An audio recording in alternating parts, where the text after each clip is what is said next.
Saudara, Komisi Pemberantasan Korupsi memastikan sudah menjadwalkan klarifikasi terhadap putra bungsu Presiden Jokowi Kaisang Pangarep terkait penggunaan jet pribadi yang digunakannya saat bepergian ke Amerika Serikat. Ketua KPK Nawawi Pomolango bilang Kaisang tidak bisa dipandang sebagai individu biasa karena publik sudah memahami peran dan posisinya. Nawawi menyebut Direktorat Gratifikasi dan Direktorat Pengaduan Laporan Masyarakat telah diperintahkan untuk melakukan verifikasi kasus ini. Ia juga menyatakan telah meminta jawaban dari Direktorat LHKPN terkait pihak-pihak yang akan dipanggil untuk klarifikasi.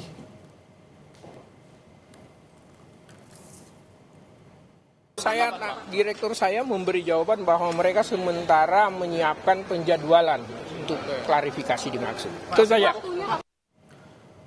Mantan Menko Polhukam Mahfud MD angkat bicara perihal polemik penggunaan jet pribadi putra bungsu Presiden Jokowi Kaisang Pangarep bersama sang istri Erina Gudono ke Amerika Serikat. Mahfud menyebut penggunaan jet pribadi Kaisang ke Amerika Serikat seharusnya bisa segera dilakukan penyelidikan karena meski Kaisang bukan pejabat negara, namun ia merupakan anak dari Presiden Republik Indonesia. Mahfud menduga KPK dalam kondisi gamang dan mengulur waktu untuk mengusut dugaan gratifikasi terhadap Kaisang. Saya lihat memang KPK masih gamang juga ya. Iya. Yang bicara sekarang tinggal Pak Alek, yang lain bersembunyi semua tuh. Pak Alek itu agak terus terang terbuka ya. Nah, sedangkan juru bicaranya juga melipir-melipir gitu. Kami tidak berhak memeriksa lah, tidak bisa apalah gitu. Harusnya ditegaskan kami panggil, kan boleh KPK itu memanggil. Kelihatannya dia menunggu waktu untuk berhenti aja. Kamuflase. Oh, buying time. Kayaknya buying time karena udah mepet, untuk udah bicara mau berakhir. gini, bicara gitu. Oh, ya? Yang berani tinggal satu sekarang. Yang lain kan udah hilang tuh. Mana tuh Pak Nawawi, Pak Pomolango. Nawawi jarang kita lihat. Pusat Kajian Anti Korupsi UGM Yogyakarta, Pukat UGM menantang KPK untuk berani menangani dugaan gratifikasi jet pribadi putra bungsu Presiden Joko Widodo, Kaisang Pangarep. Peneliti Pukat UGM bilang gratifikasi umumnya diberikan bukan pada penyelenggara negara, melainkan pada keluarga atau kerabat. Maka sebaiknya KPK segera memeriksa Kaisang. Menurut saya yang harus dilakukan oleh KPK adalah segera, secepatnya menyampaikan surat undangan kepada Kaisang untuk dilakukan pemeriksaan ya mengenai benar atau tidaknya dugaan gratifikasi yang diterima oleh Kaisang. Betul, Kaisang ini bukan merupakan penyelenggara negara, tetapi sekali lagi Kaisang ini adalah anak seorang penyelenggara negara, anak seorang presiden, sehingga KPK tidak boleh melewatkan begitu saja jawaban tentang Kaisang bukan penyelenggara negara tersebut. Dua, KPK tentu dapat melakukan investigasi, ya, melakukan pengumpulan data-data, informasi, keterangan, alat-alat bukti ya mengenai perjalanan yang dilakukan oleh Kaisang menggunakan jet pribadi tersebut. Menanggapi rencana pemanggilan putra bungsu Jokowi Kaisang Pangarep oleh KPK soal dugaan gratifikasi jet pribadi, Wakil Ketua Umum Partai Golkar Aceh Hasan Sajili bilang Kaisang tidak bisa dikaitkan dengan objek penerima gratifikasi karena bukan penyelenggara negara. Sendiri kan bukan sebagai penyelenggara negara, jadi sebagai seseorang yang bukan penyelenggara negara tentu beliau ya tidak termasuk dalam kategori yang terikat dengan aturan atau soal penggunaan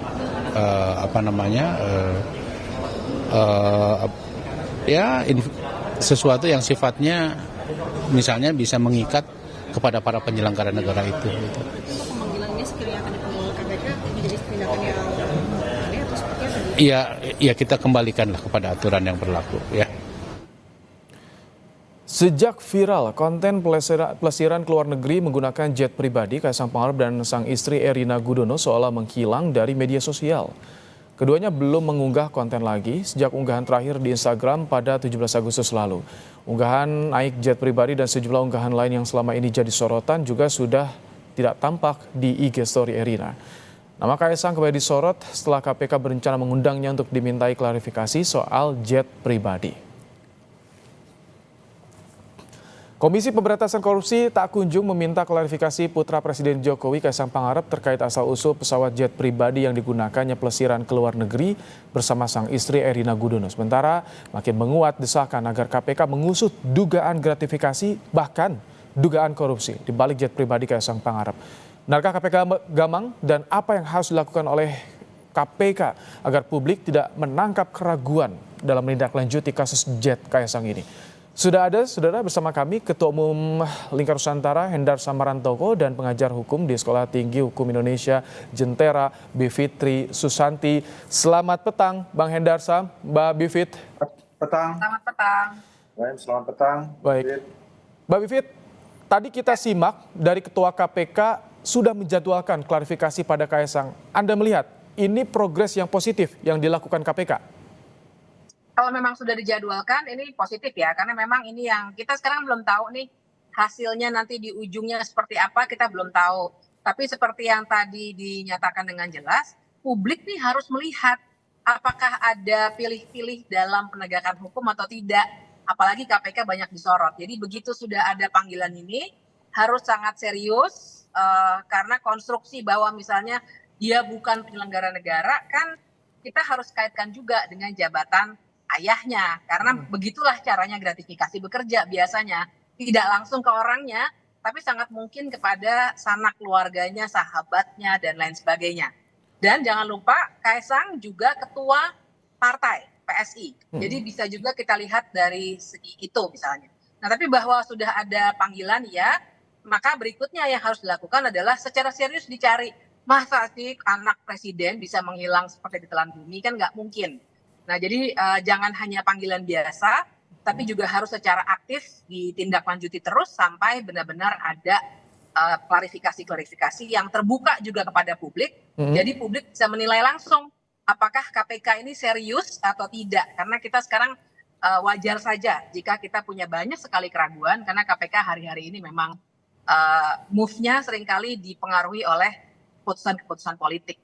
Baik, Pak Hendar Sam, bagaimana Anda melihat soal komitmen dari keluarga Jokowi pada proses hukum, penegakan kasus hukum, terutama sorotan yang saat ini tertuju pada Kaisang Pangarep? Ya, memang saat ini kan banyak sekali serangan-serangan, ya kan, narasi-narasi negatif yang ditujukan pada Pak Jokowi dan keluarganya, ya. Dan itu kita melihat berjalan secara masif dan cukup sistematis ya. Nah, cuman saya melihatnya seperti ini. Apa yang dilakukan oleh KPK untuk melakukan klarifikasi itu adalah langkah yang tepat untuk menghindari polemik-polemik dan dugaan-dugaan yang ada terjadi di masyarakat. Yang ketiga juga kita juga tidak boleh menyandera KPK ya kan. Bahwa KPK selama ini bertindak di atas di bawah kekuasaan politik dan lain sebagainya. Biarkan KPK bekerja dengan profesional, ya kan, melihat apakah memang benar keterangan atau klarifikasi yang diberikan oleh Mas Kaisang nantinya ini memang cukup atau tidak, ya kan, memenuhi unsur gratifikasi, kan. Tapi juga sebagaimana kita ketahui, praduga-praduga itu boleh aja disampaikan, ya kan, seperti Bivi tadi bilang, ya kan. Tapi memang ya hukum itu ya pasal itu sifatnya kalau sudah rigid, sudah pasti nggak bisa ditafsirkan, itu juga azasnya dulu. Jadi makanya. Tapi ini yang dinantikan juga bagaimana kenapa Kaisang tidak muncul ke publik, tidak menyampaikan sebetulnya deklarasinya soal penggunaan jet pribadi. Tapi kita juga akan simak, ini ada pernyataan dari mantan Menko Polhukam Mahfud MD yang ternyata meminta Kaisang Pangarep untuk muncul, memberi penjelasan soal jet pribadi yang dipakainya ke luar negeri. Kita simak bersama, saudara. Ya seharusnya dia dong menjelaskan dong, muncul. Ini saya begini, biayanya dari sini, dan seterusnya. Ini kan penting, publik harus tahu, karena dia itu anak pejabat publik yang harus berani terbuka, gitu. Yang begini nih semuanya, dia, Direktorat Jenderal Pajak, diam juga ya? Belum ada Pak suaranya? Pajak, bea cukai, dan harus sampai banyak aktif kan? juga Bang. Keluar masuk bandara tanpa pemeriksaan, tanpa dihitung barangnya itu kan, itu harusnya bea cukai menjelaskan meskipun diperiksa ya sudah gitu. Sempat Pak Justinus Pratowo sempat. Mbak Bivit, harus KPK klarifikasi duluan atau Kaisang juga bisa lebih dulu untuk klarifikasi pada publik soal ini? Nah, ini pertanyaan yang pas sekali karena menurut saya memang harusnya pertama Pak Jokowi sebagai pemimpin tertinggi pemerintahan dan pemimpin negara ini harusnya bilanginlah ke anaknya. Nah, kamu itu jelaskan ke publik, ini publik udah gonjang-ganjing, saya kena lagi kan begitu ya. Terus semua anggota partai, anggota koalisi harus ikut membela Anda. Ayo dong, jelaskan sendiri, itu satu. Dan Kaisang sendiri sebagai ketua PSI yang selalu mengklaim bahwa PSI itu anti korupsi dari dulu ya, walaupun sekarang kita sudah lihat banyak sekali permasalahan juga di situ, tapi harusnya sebagai ketua partai, dia juga tunjukkan dong bahwa kalau memang tidak ada yang salah, kenapa sih kalau nggak jelaskan aja ke publik gitu kan sebenarnya yang sekarang ini terjadi, publik ini sedang melakukan pengawasan. Iya, Jadi publik menunggu keterangan Bukan. dari Kaisang. Bang Hendar Sam, kemana sih Kaisang? Apakah ada itikat untuk menyampaikan ke publik deklarasi soal ini? Ya, harusnya yang diksi harusnya dikatakan oleh Pak Mahfud MD dan diksi harusnya yang dikatakan oleh Bu Fitri itu kan bukan diksi hukum, bukan pasal hukum. Jadi nggak bisa juga hal tersebut dipaksakan kepada Kaisang. Kita tahu orang ya presiden harusnya gini dong, presiden harusnya gini dong, anaknya harusnya gini dong. Gitu. Aturannya mana ada untuk ke arah situ. Nanti tapi bagaimana dengan tanggung jawab moral? Nanti dulu, Pit, saya dulu ya. Yang kedua, nanti kalau umpama nggak diperiksa nih, ya kan, tidak ada pemeriksaan segala macam, ternyata beliau menyampaikan yang sebaliknya, ya kan, menyampaikan ke publik. Harusnya jangan ke publik dong, harusnya ke KPK dong. Beda lagi ceritanya seperti itu. Selalu saja ada celah untuk melakukan tersebut. Langkah yang paling tepat itu ketika KPK melakukan panggilan untuk klarifikasi, beliau sampaikan dulu di situ. Ya kan gitu kan. Itu kan harusnya seperti itu. Bukan harusnya secara hukum, bukan harusnya seperti yang dikatakan oleh Bibit, bukan harusnya seperti yang dikatakan oleh Prof Mahfud, seperti itu. Nah, kita harus lihat juga, ya kan, biar jernih gitu loh masalahnya. Kan gratifikasi itu apa sih kalau ada yang mau dilakukan? Tapi belum ada respon kepada KPK untuk menyanggupi datang klarifikasi informasinya, Bang Hendar Sam.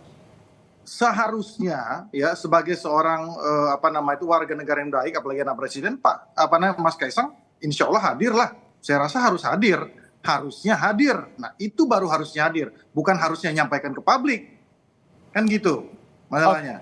Nah sekarang yang kita harus lihat juga, kita harus lihat jernih perkara ini, jangan dibuat kabur gitu loh, ya kan? Status Kaisang itu ya, tadi kan agar tidak kabur, jadi terutama Kaisang juga harus menjelaskan juga pada publik karena publik bertanya juga, belum ada jawaban juga pada KPK. Ini yang ditunggu publik. Gini, saya jelaskan. Tadi kan Bivit mengatakan bahwa beliau adalah anak presiden, ya kan?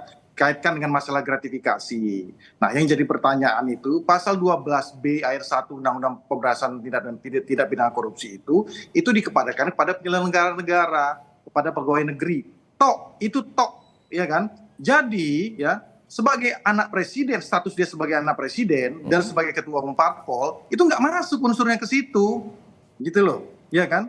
Tidak masuk unsur, jadi jangan dikaburkan gitu loh. Oke, di pasalnya seperti itu. Jelas itu jangan dikaburkan. Nah, itu yang donat nanti saya jelaskan lagi. Tapi Bang Hendar Sam, kalau bukan anak presiden mungkin tidak dapat fasilitas seperti itu. Nah, ini yang perlu dijelaskan dalam klarifikasinya Mas Kaisang kepada KPK. Baik. Bukan diatur, harus kepada publik dong. Kita kan nggak tahu juga motifnya Prof. Saya ingin ke Mbak Bivit soal tinjauan hukumnya ini, bagaimana ketika ada keluarga, karena ini bisa jadi pintu masuk juga untuk bisa mengungkap dugaan gratifikasi yang ada, Mbak Bivit. Persis. Jadi memang di sini kita belum berbicara apakah pasti bersalah ataukah belum tidak bersalah. Makanya harus diinvestigasi dulu. Makanya harus dijelaskan dulu. Nah, tapi secara kebiasaan yang sudah berlaku, dan kebiasaan ini juga bukan sekedar cerita-cerita ya, tapi ini konstruksi dalam berbagai macam penelitian dan prinsip-prinsip dari UNCAC. Gratifikasi itu biasanya diberikannya juga kepada kerabat dan anak. Nah itu satu. Tapi yang perlu saya klarifikasi juga, kita ini kan dalam penyelenggaraan negara tidak hanya dituntun oleh aturan main dalam bentuk hukum, tapi juga yang namanya etik. Jadi kalau ketika saya atau siapapun, Pak Mahfud atau siapapun bilang, harusnya Kaisang menjelaskan atau bapaknya ngasih tahu Kaisang. Itu kan etik aja.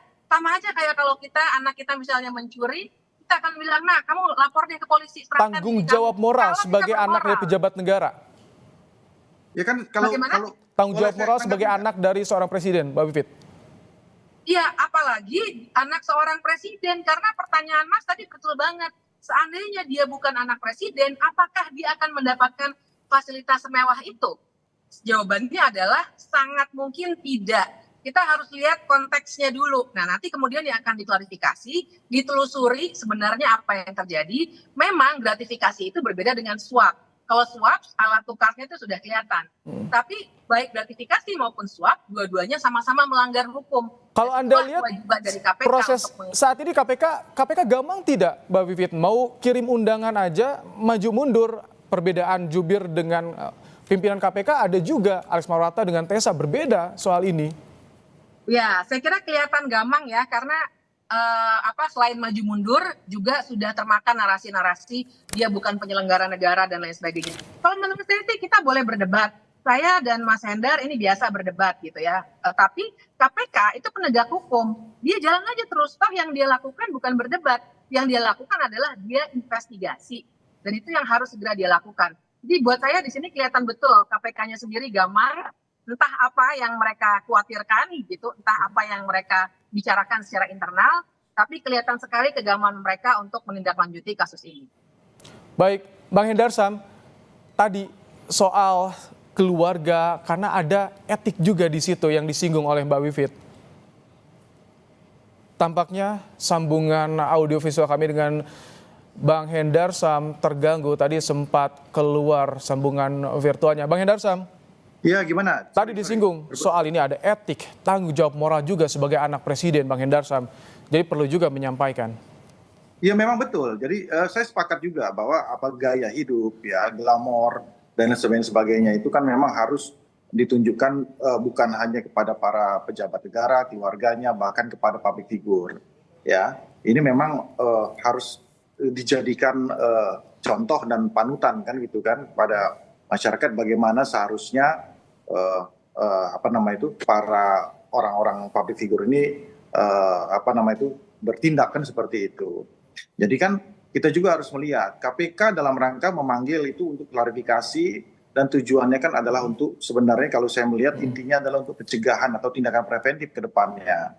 Di mana bahwa harus dilihat juga ada pasal 12C Undang-Undang tindak pidana pemberantasan korupsi itu menyatakan kalau 30 hari sejak gratifikasi itu dilaporkan itu akan dianggap sah dan tidak dapat dipidana, ya kan? Jadi kalau sebenarnya kan tindakan preventifnya, contoh ya kan, Mas Kaisang dalam menggunakan private jet itu sebelumnya sudah melaporkan dulu, ya, melaporkan dulu itu ke KPK. Harusnya ya, seperti itu. Ya harus seperti itu. Nah ini hal-hal gini yang sebenarnya kan masyarakat juga harus tahu dan public figure pun harus tahu gitu loh ya kan.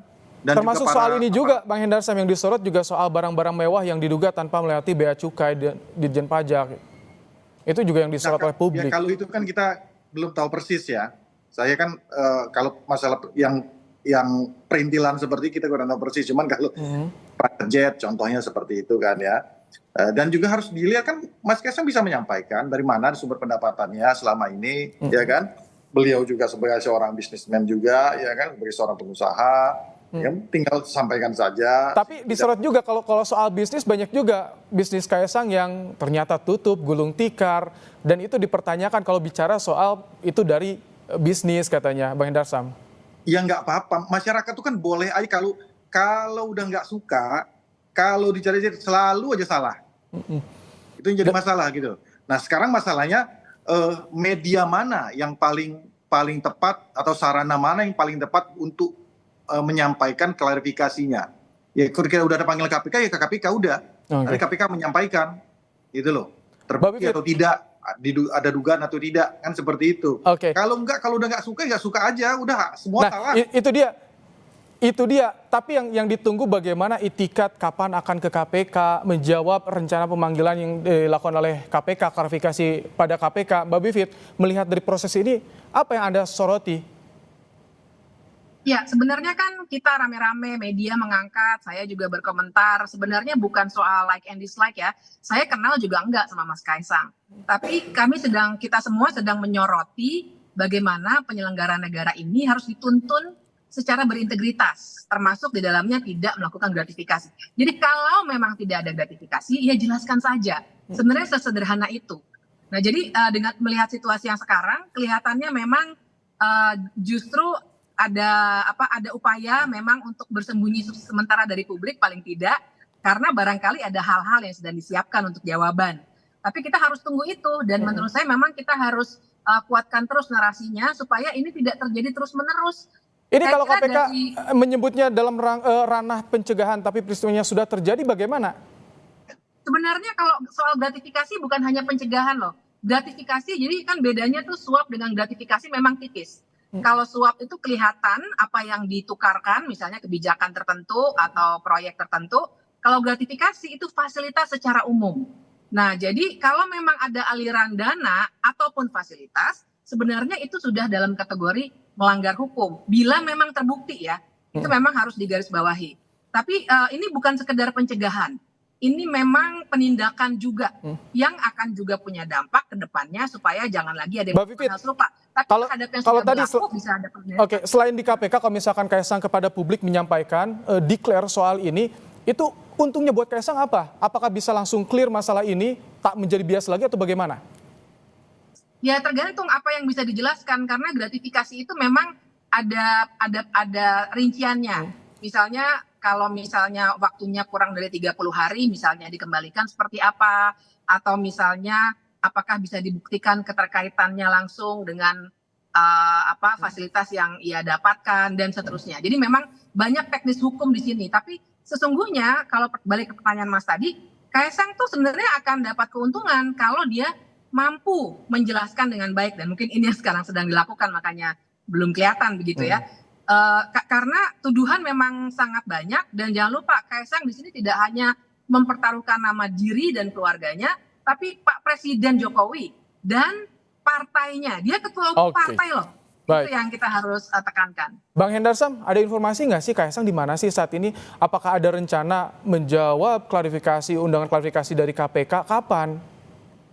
Ya masalahnya saya sama Mas Kaisang juga nggak kenal amat gitu loh, jadi saya juga nggak tahu beliau berada di mana ya kan. Cuma saya pengen supaya masalah ini jernih ya, masalah ini jernih, masyarakat tuh harus tahu ya kan, undang-undang tindak pidana korupsi itu terkait dengan masalah gratifikasi itu seperti apa, ya praktek-prakteknya juga seperti apa, yang bisa dikenakan kepada mereka-mereka itu subjek hukumnya siapa-siapa saja, apakah anak presiden, apakah ketua umum parpol itu merupakan subjek hukum daripada undang-undang pasal 12B ayat 1 undang-undang pemberantasan tindak pidana korupsi tentang gratifikasi ini atau bukan kan bukan. Nah ini ya pencerahan-pencerahan gini loh yang harus tugas saya ya sebagai salah satu praktisi hukum untuk menjelaskan dan mengklirkan masalah ini supaya tidak kabur masalahnya. Sudah diberikan ruang untuk klarifikasi di KPK, sudah dijadwalkan juga kata Pak Nawawi. Kita akan tunggu bagaimana iktikat baik dari Kaisang